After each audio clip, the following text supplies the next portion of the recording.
जी नमस्कार दोस्तों, आप सभी का आपके अपने परिवार आईडी एग्जाम में स्वागत है। तो कैसे हैं आप सभी के सभी। उम्मीद करते हैं कि आप सभी अच्छे होंगे और आपकी तैयारी भी अच्छी चल रही होगी। तो दोस्तों, जैसा कि आप सभी को पता है कि डेली आपकी ये क्लास होती है और आज की हमारी ये दूसरी क्लास है। पहली क्लास हमने अपलोड कर दिया है। जिन लोगों ने वो क्लास नहीं देखा है तो इस क्लास के नीचे डिस्क्रिप्शन में उसका लिंक आपको मिल जाएगा। और डेली आपको यूपी पीटी और एसएससी जीडी से संबंधित ये क्लास होती है। तो चैनल पे नए हैं तो चैनल को सब्सक्राइब कर बेल आइकन को दबा दीजिए ताकि आगे आने वाले क्लासेस के नोटिफिकेशन आप तक पहुंचते रहें।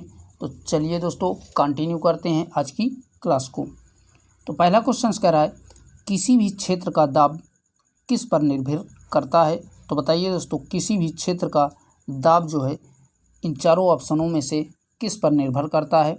तो राइट आंसर बनेगा स्थान का अक्षांश और ऊंचाई पर जो है किसी भी क्षेत्र का दाब निर्भर करता है। तो ऑप्शन नंबर ए आपका करेक्ट हो जाएगा। आइए देखते हैं नेक्स्ट क्वेश्चन को। क्वेश्चन कह रहा है, समुद्र से दूरी बढ़ने पर किस प्रकार के मौसम की स्थिति का अनुभव होता है। तो बताइए दोस्तों, समुद्र से दूरी जब बढ़ जाती है तो किस प्रकार के मौसम की स्थिति का अनुभव होता है। तो राइट आंसर आपका बनेगा चरम, यही इसका सही जवाब हो जाएगा। ठीक है, चरम की स्थिति का अनुभव होता है। ऑप्शन नंबर सी आपका करेक्ट बनेगा। आइए देखते हैं अगले क्वेश्चन को।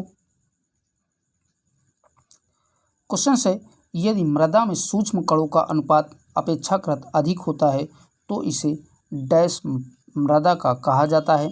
तो बताइए दोस्तों, यदि मृदा में अर्थात मिट्टी में सूक्ष्म कणों का अनुपात अपेक्षाकृत अधिक हो जाता है तो इस तरह की मिट्टी को क्या कहा जाता है। तो राइट आंसर बनेगा ऑप्शन नंबर ए, मृणमय मिट्टी कहा जाता है। तो ऑप्शन नंबर ए आपका करेक्ट हो जाएगा। और बता दें, भारत में मुख्य रूप से 8 प्रकार की मृदा अर्थात मिट्टियाँ पाई जाती हैं। ठीक है, साथ में ये भी याद रखिएगा कितने प्रकार की, 8 प्रकार की भारत में मिट्टियाँ पाई जाती हैं। आइए अब देखते हैं नेक्स्ट क्वेश्चन को।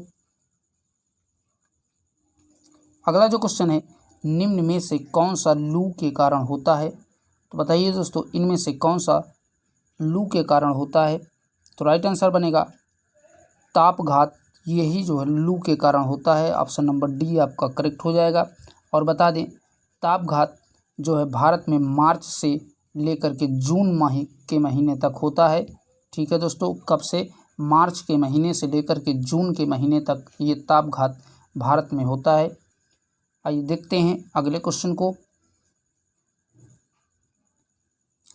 क्वेश्चन कह रहा है, निम्नलिखित में से कौन सा एस आकार का महासागर है। तो बताइए दोस्तों, एस आकार का महासागर किसे कहा जाता है। तो राइट आंसर बनेगा अटलांटिक महासागर को एस आकार का महासागर कहा जाता है। ऑप्शन नंबर बी आपका करेक्ट हो जाएगा। और बात करें अटलांटिक महासागर की, तो यह जो है महासागर विश्व का दूसरा सबसे बड़ा महासागर है और इसका विस्तार अमेरिका और अफ्रीका तक फैला हुआ है। तो याद रखिएगा, कहाँ से, अमेरिका से अफ्रीका तक इसका विस्तार फैला हुआ है अटलांटिक महासागर का, और यह विश्व का सबसे बड़ा दूसरा महासागर कहलाता है। ठीक है दोस्तों, आइए देखते हैं अगले क्वेश्चन को।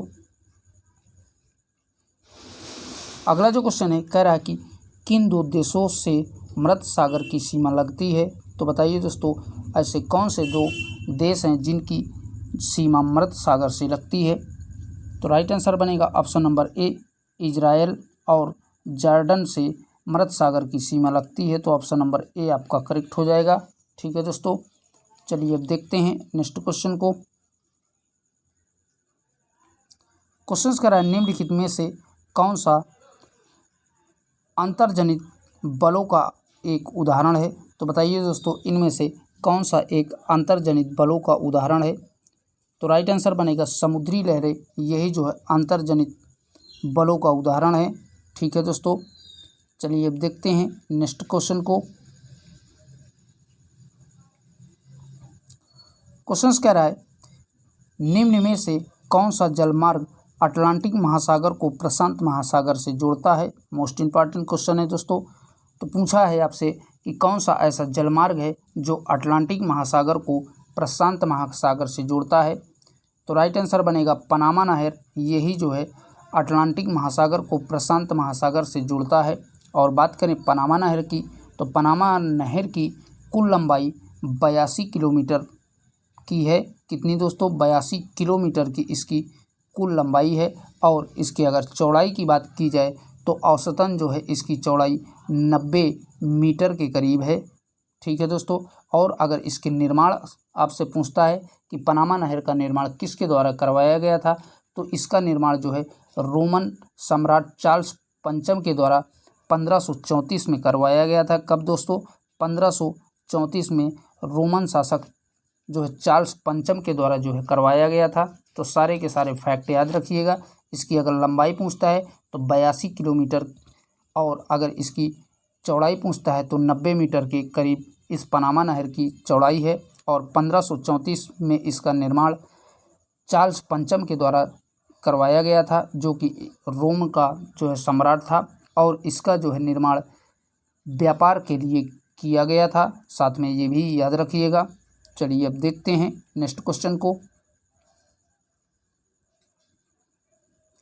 क्वेश्चन कह रहा है भारत और श्रीलंका के द्वारा डैश अलग किया जाता है।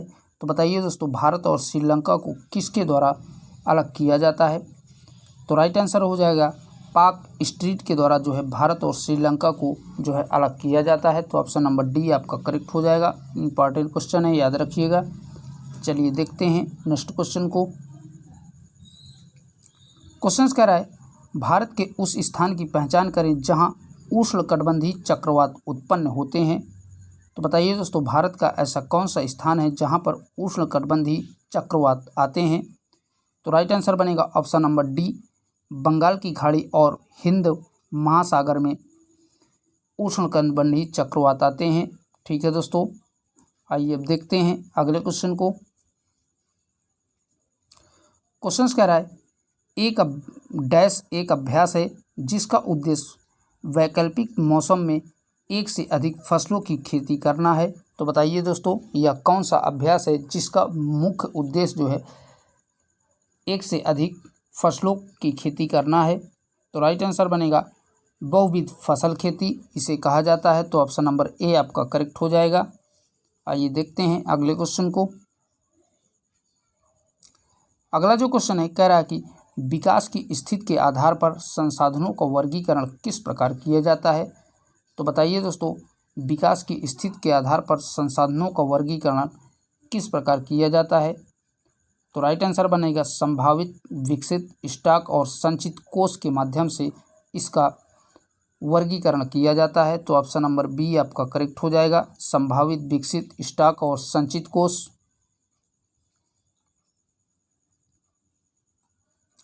क्वेश्चन से पवनों का देश कहे जाने वाले देश की पहचान करें।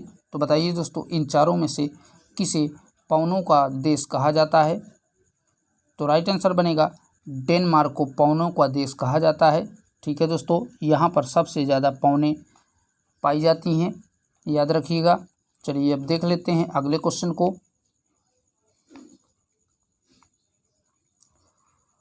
क्वेश्चन कह रहा है निम्नलिखित उदाहरण में प्राथमिक मांसाहारी कौन है? तो आपका दिया है घास, टिड्डा, मेढक, सांप, बाज। अब बताइए दोस्तों, इनमें से कौन सा प्राथमिक मांसाहारी है? तो राइट आंसर बनेगा मेढक जो है प्राथमिक मांसाहारी कहलाता है। तो ऑप्शन नंबर डी आपका करेक्ट हो जाएगा। चलिए देखते हैं अगले क्वेश्चन को।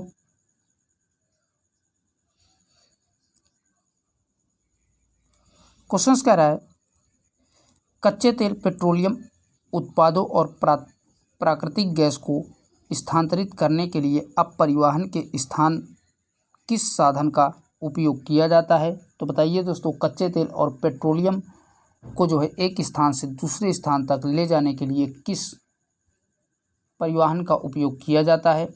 तो राइट आंसर बनेगा पाइपलाइन के द्वारा जो है इसको सप्लाई किया जाता है। तो ऑप्शन नंबर डी आपका करेक्ट हो जाएगा। चलिए अब देखते हैं नेक्स्ट क्वेश्चन को।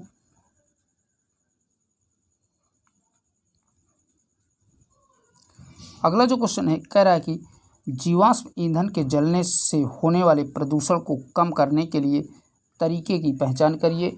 तो बताइए दोस्तों, जो जीवाश्म ईंधन से पर्यावरण प्रदूषण होता है उसको कम करने के लिए कौन सा एक इन चारों में से तरीका है? तो राइट आंसर बनेगा दहन प्रक्रिया की क्षमता में वृद्धि करके जो है इसको कम किया जा सकता है। तो ऑप्शन नंबर सी आपका करेक्ट हो जाएगा। ठीक है दोस्तों, आइए अब देख लेते हैं नेक्स्ट क्वेश्चन को। आप सभी से दोस्तों रिक्वेस्ट है कि क्लास को ज़्यादा से ज़्यादा अपने दोस्तों में शेयर कर दीजिए, और जिन लोगों ने अभी तक चैनल को सब्सक्राइब नहीं किया है तो आप सभी चैनल को भी सब्सक्राइब कर लीजिए।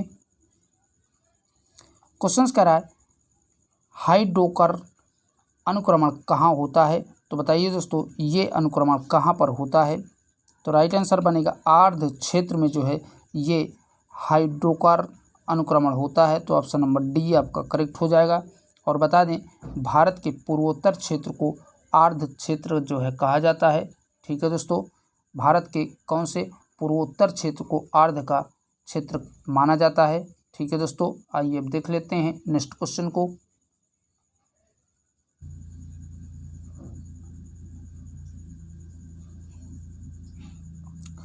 क्वेश्चन कह रहा है 26 नवंबर 1949 को राजेंद्र प्रसाद ने सभा अध्यक्ष के रूप में दस्तावेज पर हस्ताक्षर किए, या किस दस्तावेज के बारे में बात की जा रही है? तो बताइए दोस्तों, 26 नवंबर 1949 को जो डॉक्टर राजेंद्र प्रसाद द्वारा हस्ताक्षर किए गए थे, तो कौन से दस्तावेज में हस्ताक्षर किए गए थे? तो राइट आंसर बनेगा ऑप्शन नंबर सी, भारतीय संविधान में जो है 26 नवंबर 1949 को जो है डॉक्टर राजेंद्र प्रसाद द्वारा हस्ताक्षर किए गए थे। ठीक है दोस्तों, आइए अब देख लेते हैं अगले क्वेश्चन को। अगला जो क्वेश्चन है कह रहा है कि नगर पालिकाओं की शक्तियां प्राधिकार और उत्तरदायित्व की अनुसूची के अंतर्गत आते हैं। तो बताइए दोस्तों, नगर पालिकाओं की जो शक्तियां हैं वो कौन सी अनुसूची के अंतर्गत आते हैं? तो राइट आंसर बनेगा ऑप्शन नंबर डी, 12वीं अनुसूची के अंतर्गत आते हैं। इंपॉर्टेंट क्वेश्चन है, याद रखिएगा। और बात करें 12वीं अनुसूची अर्थात नगर पालिकाओं के बारे में, तो 74वें संविधान संशोधन के तहत इनको संवैधानिक दर्जा प्राप्त हुआ था। किनका? नगर पालिकाओं को 74वें संविधान संशोधन के तहत जो है संवैधानिक दर्जा प्राप्त किया गया था। तो याद रखिएगा, ये भी पूछ लेता है कि कौन से संशोधन के तहत नगर पालिकाओं को संवैधानिक दर्जा मिला था। तो 74वें संविधान संशोधन के तहत नगर पालिकाओं को संवैधानिक दर्जा प्राप्त हुआ था। आइए अब देखते हैं अगले क्वेश्चन को। क्वेश्चन कह रहा है निम्नलिखित में कौन सा शब्द 42वें संविधान संशोधन के दौरान प्रस्तावना में जोड़ा गया था? मोस्ट इम्पॉर्टेंट है। तो बताइए दोस्तों, ऐसा कौन सा शब्द है इन चारों में से जिसे 42वें संविधान संशोधन में जोड़ा गया था? तो राइट आंसर बनेगा ऑप्शन नंबर ए, पंथ निरपेक्ष शब्द को जो है 42वें संविधान संशोधन में जोड़ा गया था। और पंथ निरपेक्ष के साथ साथ 42वें संविधान संशोधन में जो कि 1976 में हुआ था। कब दोस्तों? 42वां संविधान संशोधन 1976 में हुआ था। और इसमें जो है पंथ निरपेक्ष, समाजवादी और अखंडता शब्द जोड़े गए थे। तो याद रखिएगा कौन कौन से पंथ निरपेक्ष, समाजवादी और अखंडता शब्द जो है संविधान की प्रस्तावना में जोड़े गए थे। ठीक है दोस्तों, आइए अब देख लेते हैं अगले क्वेश्चन को। अगला है आंध्र प्रदेश का गठन किस तारीख को हुआ था? तो बताइए दोस्तों, आंध्र प्रदेश राज्य का गठन किस तारीख को हुआ था? तो राइट आंसर बनेगा आंध्र प्रदेश का गठन 15 अगस्त 1953 में किया गया था। ऑप्शन नंबर सी आपका करेक्ट हो जाएगा। और बता दें कि आंध्र प्रदेश राज्य का गठन ये ऐसा पहला राज्य है जो भाषा के आधार पर गठित किया गया था। आंध्र प्रदेश, क्योंकि यहाँ पर तमिल भाषा बोली जाती है, साथ में याद रखिएगा। और यह भाषा के आधार पर गठित होने वाला पहला भारत का राज्य है। चलिए अब देखते हैं अगले क्वेश्चन को। क्वेश्चन कह रहा है भारत के संविधान के अनुसार 243 के अनुसार डैश का अर्थ है ग्रामीण क्षेत्रों के लिए अनुच्छेद 243 के खा के अधीन गठित स्वायत्त शासन वाली एक संस्था है। तो बताइए दोस्तों, अनुच्छेद 243 के खा के अधीन गठित होने वाली कौन सी स्वायत्ता अर्थात संस्था है? तो राइट आंसर बनेगा ऑप्शन नंबर बी। अनुच्छेद 243 के खा के अनुसार ग्राम पंचायतों का गठन किया गया है, तो ऑप्शन नंबर बी आपका करेक्ट हो जाएगा। आइए देखते हैं नेक्स्ट क्वेश्चन को।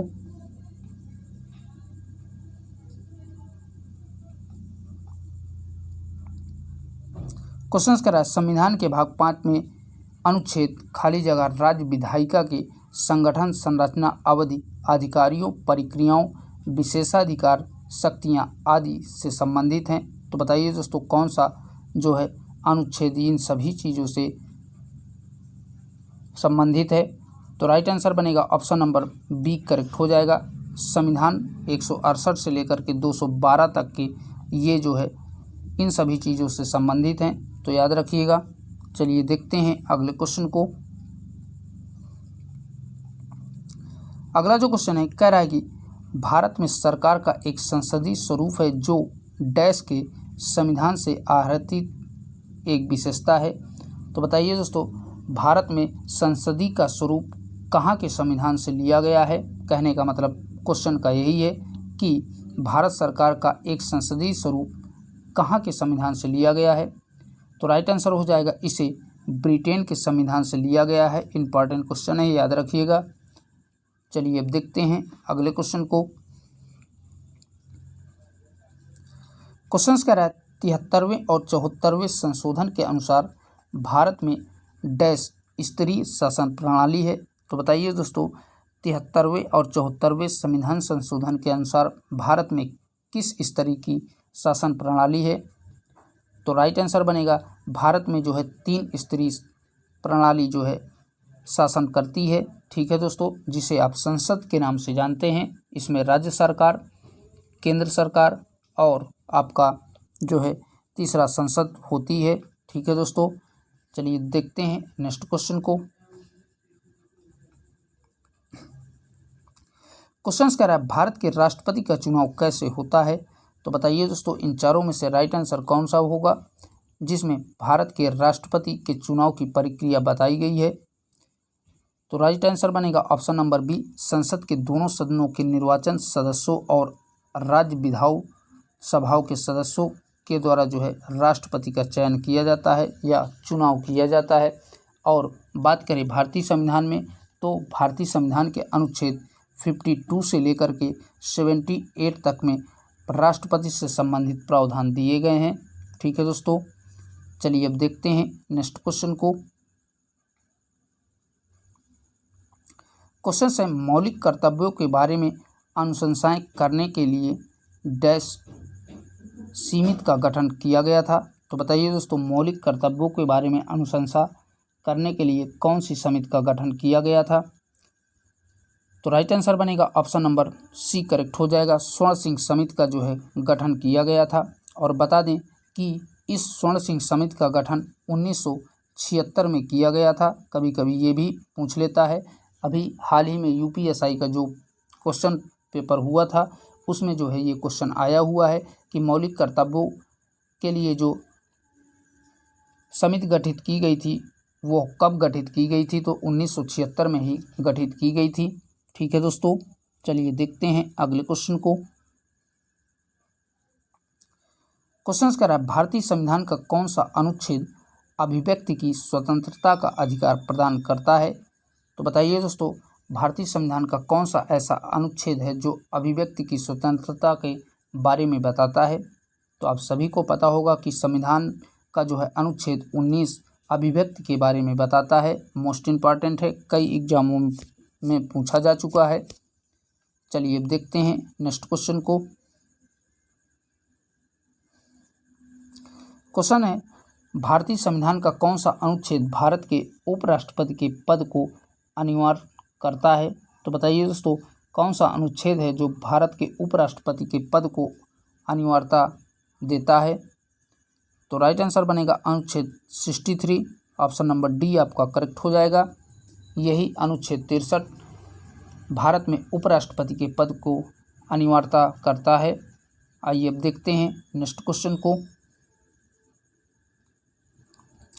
क्वेश्चन कह रहा है डैश को 2019 में पारित किया गया था और इसके फलस्वरूप भारत के प्रधानमंत्री और अन्य पूर्व प्रधानमंत्री की सुरक्षा प्रतिबंध कर दी गई थी। तो बताइए दोस्तों कौन सा अधिनियम था जो 2019 में पारित किया गया था और इसके तहत प्रधानमंत्री और अन्य जो पूर्व प्रधानमंत्री थे उनके सुरक्षा पर प्रतिबंध लगा दिया गया था। तो राइट आंसर हो जाएगा ऑप्शन नंबर ए करेक्ट हो जाएगा। विशेष सुरक्षा समूह समाधान अधिनियम 2019 के तहत ये जो है प्रतिबंधित किया गया था। ठीक है दोस्तों, आइए अब देखते हैं अगले क्वेश्चन को।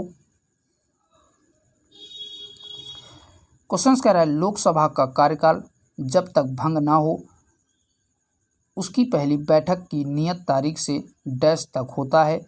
तो बता दें लोकसभा को 5 वर्ष तक भंग नहीं किया जा सकता है। तो ऑप्शन नंबर बी आपका करेक्ट हो जाएगा।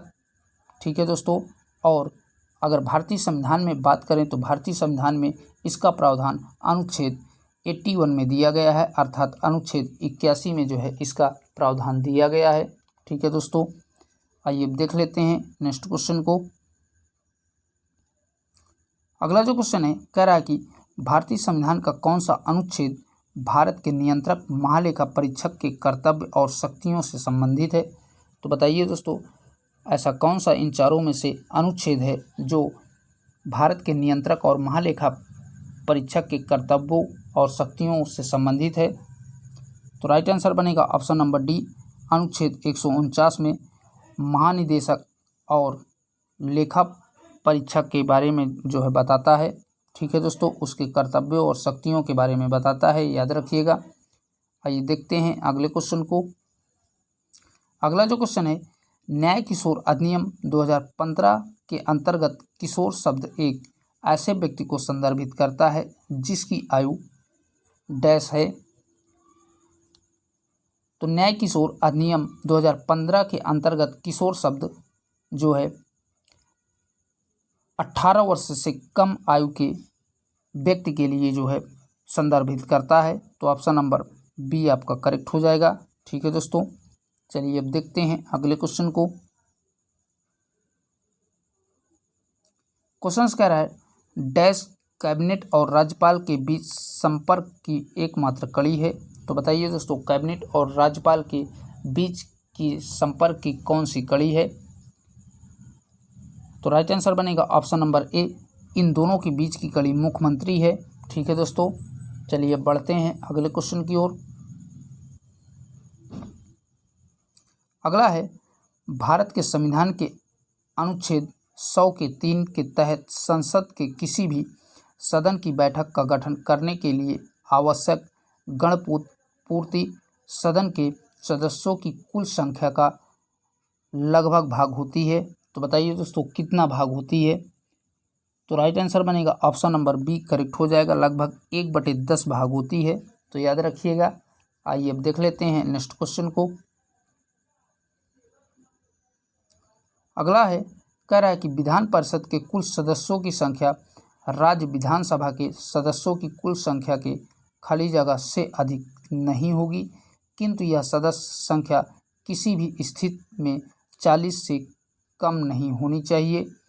तो बताइए दोस्तों इन चारों में से राइट आंसर कौन सा बनेगा। तो राइट आंसर हो जाएगा 1/3 से अधिक नहीं होनी चाहिए। तो ऑप्शन नंबर ए आपका करेक्ट हो जाएगा। ठीक है दोस्तों, क्वेश्चन से राज्य में संवैधानिक आपातकाल लगने की अनुशंसा करने की शक्ति किसके पास है। इम्पॉर्टेंट है। तो बताइए दोस्तों किसी भी राज्य में आपातकाल लगाने की अनुशंसा अर्थात अधिकार किसके पास होता है। तो राइट आंसर हो जाएगा उस राज्य के राज्यपाल के पास ये अधिकार होता है। तो ऑप्शन नंबर बी आपका करेक्ट हो जाएगा।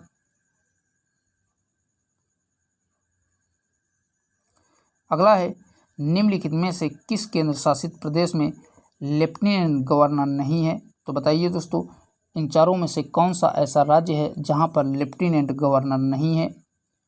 तो राइट आंसर बनेगा ऑप्शन नंबर सी, दमन और दीव में लेफ्टिनेंट गवर्नर नहीं है, यहाँ पर राष्ट्रपति शासन होता है। तो याद रखिएगा, इम्पॉर्टेंट है ये भी। ठीक है दोस्तों, चलिए देखते हैं अगले क्वेश्चन को। क्वेश्चन करा है चुनाव आयोग डैश राज्य विधानमंडल और राष्ट्रपति एवं उपराष्ट्रपति के पदों के लिए चुनाव का संचालन करता है। तो बताइए दोस्तों कौन जो है राज्य विधानमंडल, राष्ट्रपति और उपराष्ट्रपति के पदों के चुनाव के लिए जो है संचालन करता है। तो राइट आंसर बनेगा ऑप्शन नंबर बी करेक्ट हो जाएगा। संसद के द्वारा जो है इनका संचालन चुनाव का किया जाता है। ठीक है दोस्तों, चलिए बढ़ते हैं अगले क्वेश्चन की ओर। अगला जो क्वेश्चन है कह रहा है कि यूपीएससी के सदस्यों का कार्यकाल कितना होता है। तो बताइए दोस्तों यूपीएससी के सदस्यों का कार्यकाल कितना होता है। तो राइट आंसर बनेगा ऑप्शन नंबर सी 6 वर्ष या 65 वर्ष तक की आयु तक यूपीएससी के सदस्यों का कार्यकाल होता है। अर्थात उनका कार्यकाल 6 वर्ष का होगा या उनके जो है 65 वर्ष पूरी होने तक यूपीएससी के सदस्यों का कार्यकाल होता है। ठीक है, आइए अब देख लेते हैं अगले क्वेश्चन को। क्वेश्चन करा निम्नलिखित में से कौन सा भारत की संसदीय सरकार का सिद्धांत नहीं है। तो बताइए दोस्तों भारत के संसदीय सरकार का सिद्धांत कौन सा नहीं है। तो राइट आंसर बनेगा विधायिका, कार्यपालिका और न्यायपालिका के बीच शक्तियों का विभाजन, यही जो है संसदीय सरकार का सिद्धांत नहीं है। तो ऑप्शन नंबर सी आपका करेक्ट हो जाएगा। विधायिका, कार्यपालिका और न्यायपालिका के बीच शक्तियों का विभाजन। चलिए देखते हैं नेक्स्ट क्वेश्चन को। अगला जो क्वेश्चन है कह रहा है कि चुनाव लड़ने और सरकार में सत्ता पर काबिज होने के लिए एक साथ आने वाले लोगों के समूह को कहा जाता है। तो बताइए दोस्तों जो चुनाव लड़ने और सरकार की सत्ता में काबिज करने वाले एक साथ आने वाले समूह को क्या कहा जाता है। तो राइट आंसर होगा राजनीतिक दल कहा जाता है। तो ऑप्शन नंबर बी आपका करेक्ट हो जाएगा। ठीक है दोस्तों, चलिए देखते हैं नेक्स्ट क्वेश्चन को। क्वेश्चन करा है कृषि और मछली पकड़ने की गतिविधियां किस क्षेत्र से संबंधित हैं। तो बताइए दोस्तों कृषि और मछली पालन कौन से क्षेत्र में आते हैं। द्वितीयक क्षेत्र में, संगठित क्षेत्र में, प्राथमिक क्षेत्र में या तृतीयक क्षेत्र में। तो इन चारों में से राइट आंसर बनेगा ऑप्शन नंबर सी, ये जो है प्राथमिक क्षेत्र में आते हैं। और बता दें प्राथमिक क्षेत्र में कृषि, वानिकी, पशुपालन, मछली पालन, मुर्गी पालन, ये सारे जो है प्राथमिक क्षेत्र में आते हैं। ठीक है दोस्तों, आइए देखते हैं अगले क्वेश्चन को।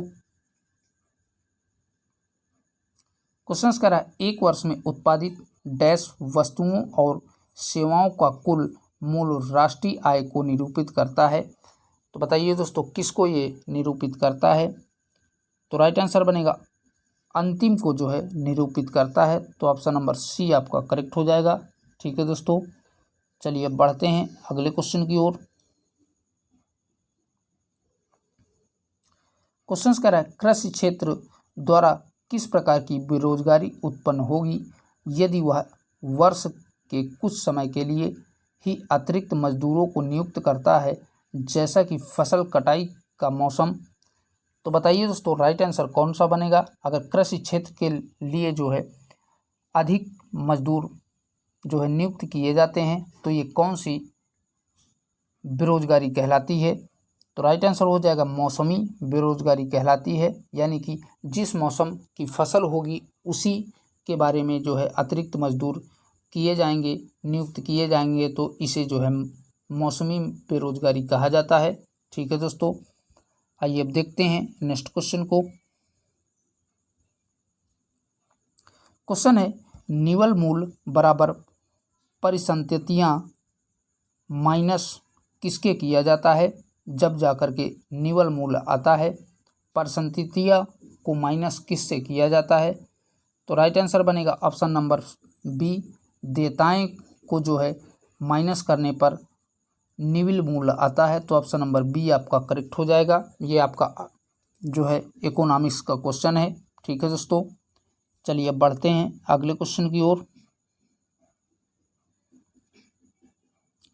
क्वेश्चन है भारत की 8वीं पंचवर्षीय योजना किसके कारण विलंबित हुई थी। तो बताइए दोस्तों भारत की जो 8वीं पंचवर्षीय योजना थी वो किसके कारण जो है देर से शुरू हुई थी। तो राइट आंसर बनेगा ऑप्शन नंबर बी, केंद्र में राजनीतिक अनिश्चितता के कारण यह पंचवर्षीय योजना 8वीं देर से शुरू हुई थी। और बात करें यह पंचवर्षीय अर्थात 8वीं पंचवर्षीय योजना 1992 में शुरू की गई थी। तो याद रखिएगा कब दोस्तों, 1992 में इसको शुरू किया गया था। चलिए अब देखते हैं नेक्स्ट क्वेश्चन को। अगला क्वेश्चन है, डैश में भुगतान संतुलन के संकट के कारण भारत में आर्थिक सुधारों की शुरुआत हुई थी। तो बताइए दोस्तों, डैश भुगतान संतुलन में संकट के कारण भारत में आर्थिक सुधारों की शुरुआत कब की गई थी। तो राइट आंसर बनेगा, भारत में आर्थिक सुधारों की शुरुआत 1991 में की गई थी। तो ऑप्शन नंबर डी आपका करेक्ट हो जाएगा। ठीक है दोस्तों, आइए अब देख लेते हैं नेक्स्ट क्वेश्चन को। क्वेश्चन कह रहा है, भारत में औपनिवेशिक शासन के दौरान कृषि में ठहराव को डैश द्वारा स्थायी रूप से समाप्त कर दिया गया था। तो बताइए दोस्तों, किसके द्वारा इसको स्थायी रूप से समाप्त कर दिया गया था कृषि के ठहराव को। तो राइट आंसर हो जाएगा, हरित क्रांति के वजह से कृषि ठहराव को पूर्णतः समाप्त कर दिया गया था। तो ऑप्शन नंबर बी आपका करेक्ट हो जाएगा। ठीक है दोस्तों, आइए अब देख लेते हैं नेक्स्ट क्वेश्चन को। क्वेश्चन है, स्वतंत्रता के समय भारत की लगभग 75% जनसंख्या डैश पर निर्भर करती है। तो स्वतंत्रता से पहले भारत की 75% की जनसंख्या कृषि पर जो है निर्भर थी। तो ऑप्शन नंबर ए आपका करेक्ट हो जाएगा। किस पर दोस्तों, कृषि पर स्वतंत्रता से पहले भारत की 75 जनसंख्या कृषि कार्य में निर्भर थी। तो याद रखिएगा। तो दोस्तों आज के लिए इतना ही। आज की क्लास में यहीं तक मोस्ट क्वेश्चन थे जो कि हमने आपके साथ डिस्कस किया, और ये सारे के सारे प्रीवियस ईयर क्वेश्चन थे। फिर मिलेंगे एक नई क्लास के साथ। और जिन लोगों ने अभी तक चैनल को सब्सक्राइब नहीं किया है तो प्लीज़ आप सभी से रिक्वेस्ट है कि चैनल को भी सब्सक्राइब कर लीजिए। तब तक के लिए बाय बाय, टेक केयर, जय हिंद।